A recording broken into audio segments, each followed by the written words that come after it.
दोस्तों, नाजायज़ बच्चों के प्रॉपर्टी राइट्स क्या होंगे, इसको लेकर हमेशा एक विवाद सा बना रहता है। तो इस पर सुप्रीम कोर्ट ने अपना एक अहम और लैंडमार्क फैसला सुनाते हुए इस कन्फ्यूज़न को पूरी तरह से दूर कर दिया है। और सुप्रीम कोर्ट ने अपने इस अहम फैसले में कहा है कि जो भी नाजायज़ बच्चे होते हैं, अवैध मैरिज से पैदा होते हैं या फिर किसी अवैध रिश्तों से पैदा होते हैं, अगर वो हिंदू हैं तो उन्हें अपने माँ-बाप की जॉइंट प्रॉपर्टी में भी यानी कि पैतृक संपत्ति में भी हिस्सा पाने का पूरा-पूरा अधिकार होगा। आइए जानते हैं क्या था ये मामला जिसमें चीफ जस्टिस टी.वाई. चंद्रचूड़ इसकी सुनवाई कर रहे थे और इस केस का टाइटल है रेवना सिद्धप्पा वर्सेस मल्लिकार्जुन केस, जो कि इलीगल मैरिज से जो बच्चे पैदा होते हैं उनके पैतृक संपत्ति में क्या अधिकार होंगे उसको डिफाइन करता है, उसको मजबूत बनाता है।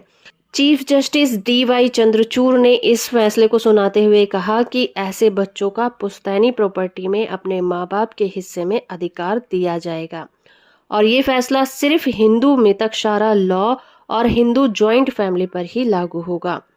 चीफ जस्टिस दो जजों के फैसले के खिलाफ सुनवाई कर रहे थे, जिसमें कहा गया था कि इलीगल मैरिज से पैदा हुए बच्चों का अपने माँ बाप की प्रॉपर्टी में हिस्सा नहीं होगा, चाहे वो सेल्फ एक्वायर्ड प्रॉपर्टी हो या फिर पैतृक संपत्ति हो।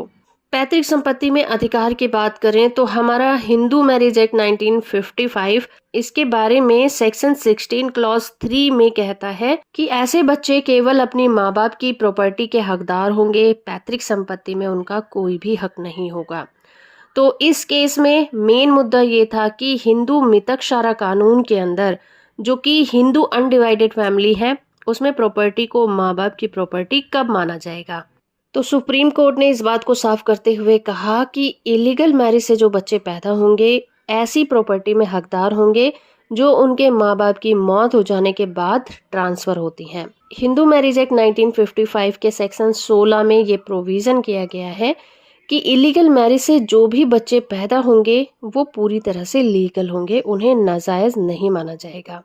इससे पहले सुप्रीम कोर्ट ने ही अपने दो अहम फैसले सुनाए, जिसमें एक केस था Bharat Math and another versus R Vijay Renganathan case और दूसरा था जीनिया केओटीन वर्सेस कुमार केस। इन दोनों ही केसों में सुप्रीम कोर्ट ने कहा था कि जो शून्य मैरिज यानी कि इलीगल मैरिज से बच्चे पैदा होंगे उन बच्चों का पैतृक संपत्ति में कोई भी हिस्सा नहीं होगा, वो सिर्फ अपने पिता की सेल्फ एक्वायर्ड प्रॉपर्टी में हिस्सा ले सकते हैं। लेकिन अब रेवना सिद्धप्पा केस में सुप्रीम कोर्ट ने अपने ही फैसलों को पलट दिया है, अपना अहम फैसला दिया और कहा कि शून्य मैरिज से जो बच्चे पैदा होंगे वो अपने माँ बाप की हर तरह की प्रॉपर्टी में अधिकार पाने का हक रखते हैं, चाहे वो सेल्फ एक्वायर्ड प्रॉपर्टी हो या फिर पैतृक। तो होप फ्रेंड कि ये वीडियो आपको इन्फॉर्मेटिव लगा होगा। वीडियो को लाइक और चैनल को सब्सक्राइब करना बिल्कुल मत भूलिएगा।